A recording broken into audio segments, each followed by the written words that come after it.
মুফতি আমিন আহমদের বিরুদ্ধে আমরা মামলা করেছিলাম আমি বাদী হয়ে। আমাদের শ্রীগঞ্জের কৃতি সন্তান, আমাদের হৃদয়ের স্পন্দন জনাব ইকবাল হাসান মাহমুদ প্রভু সাহেবকে নিয়ে সে কুরুচিপূর্ণ মন্তব্য করেছিল।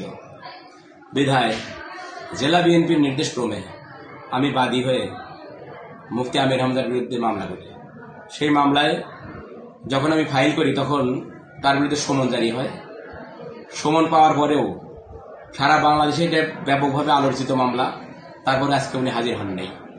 বিধায় আজকের বিজ্ঞ আদালত, সদর আমলি আদালত তার বিরুদ্ধে গ্রেপ্তারের পরোয়ানা ইস্যু করেছে। পরবর্তী তারিখ কবে? পরবর্তী তারিখ এখনো দেয়নি, পরবর্তী তারিখটা পরে পাওয়া যাবে। তো আপনি জেলা বিএনপির কনসার্ন নিয়ে মামলা করেছেন, আপনি বাদী আপনার শুনানিতে কি বলেছিলেন আজকে? আমি আজকে শোনাতে বললাম, যেহেতু তার বিরুদ্ধে সমন ইস্যু হয়েছে কিন্তু সে কোর্টের আদেশ অবমাননা করেছেন, বিধায় তার বিরুদ্ধে গ্রেপ্তারি পরোয়ানা ইস্যু হয়েছে। মাননীয় আদালত বললেন যেহেতু সংসদ চলতেছে এই মুহূর্তে তাকে গ্রেপ্তার করা যাবে কিনা।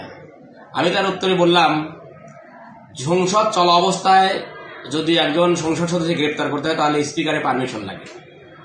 গ্রেপ্তারি পরোয়ানা ইস্যু হতে কোনো বাধা নেই। গ্রেপ্তারি পরোয়ানা ইস্যু হয়ে থাকবে, পুলিশ প্রশাসনকে চিন্তা করবে তাকে কিভাবে গ্রেপ্তার করা যায়।